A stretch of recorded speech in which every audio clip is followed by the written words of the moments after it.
Like I said near the end of the previous video, sometimes it's easier to understand something by comparing something new to something old, something concrete to the newer conceptual idea. So with that in mind, I want to read a passage from this book that you see on screen right now. It's called Object Design, Roles, Responsibilities, and Collaborations by Rebecca Werfs-Brock and Alan McKean. It's widely regarded as probably one of the best works that capture the philosophy and the heart of object-oriented analysis, design, and programming. And so I'm going to read actually a couple of paragraphs here out of just the first chapter, but I'd encourage you, if you have the time and you have the will, to purchase this.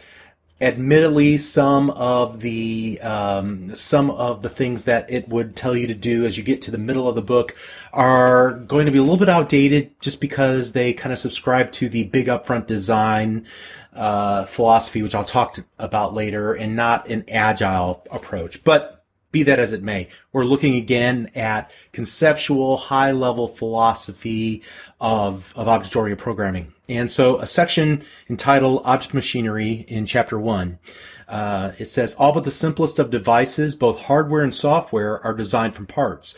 These parts interact according to someone's plan. In a physical machine, these parts touch one another or communicate through a shared medium. Their interactions may give way to force, transfer motion, or conduct heat. Software machinery is similar to physical machinery. A software application is constructed from parts. These parts, software objects, interact by sending messages to request information or action from others. Throughout its lifetime, each object remains responsible for responding to a fixed set of requests. To fulfill these requests, objects encapsulate scripted responses and the information that they base them on. If an object is designed to remember certain facts, it can use them to respond differently to future requests. So how do we invent these software machines? Building an object-oriented application means inventing appropriate machinery. We represent real-world information and processes and interactions and relationships and even errors by inventing objects that don't exist in the real world. We give life and intelligence to inanimate things. We take difficult to comprehend and real-world objects and split them into simpler, more manageable software ones. We invent new objects. Each has a specific role to play in the application. Our measure of success lies in how clearly we invent a software reality that satisfies our application's requirements, and not in how closely it resembles the real world. Skipping a paragraph to finish up. Because they have machine-like behaviors and because they can be plugged together to work in concert, objects can be used to build very complex machines. To manage this complexity, we divvy the system's behaviors into objects that play well-defined roles. If we keep our focus on the behavior, we can design the application using several complementary perspectives. And it goes on to list those perspectives in a little table.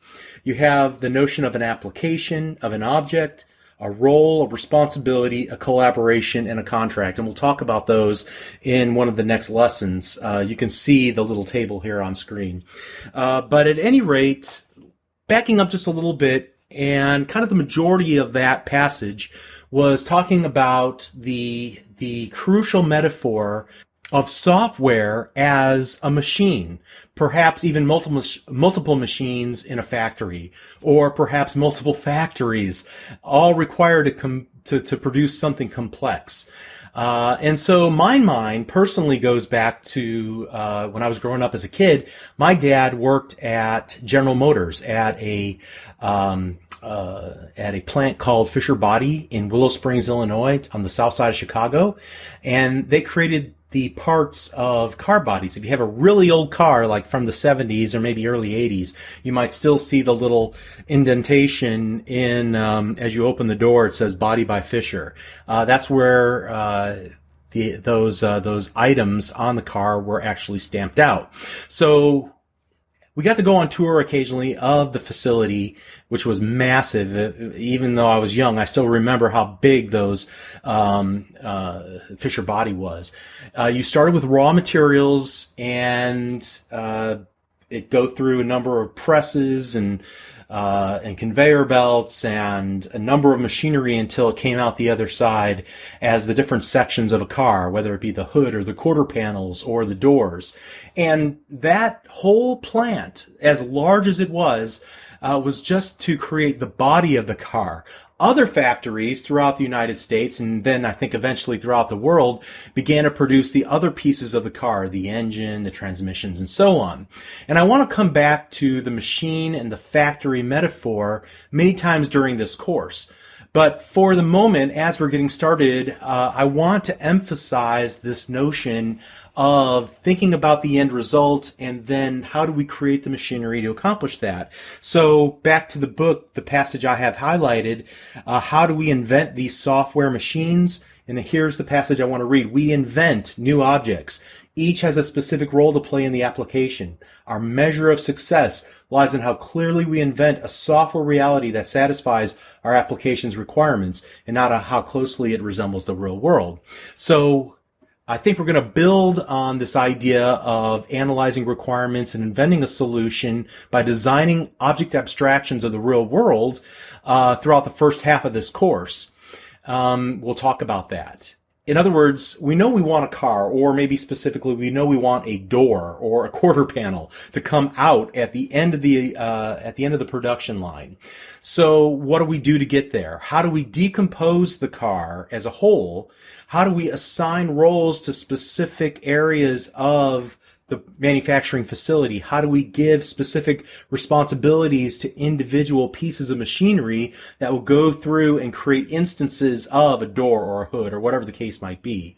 And how do we enforce contracts? So, for example, our conveyor belts are correctly taking raw materials from the loading docks to the stamp presses where a particular shape of the body, hood, or fender are actually created.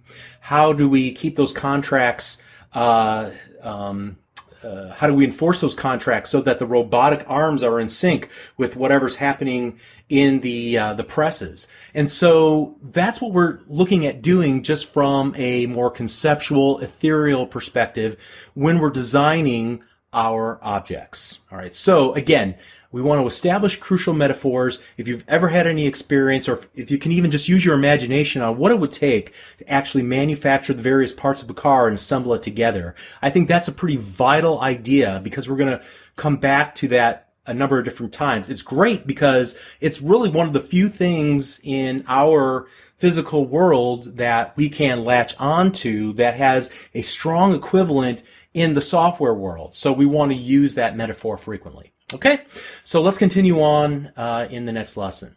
Thanks.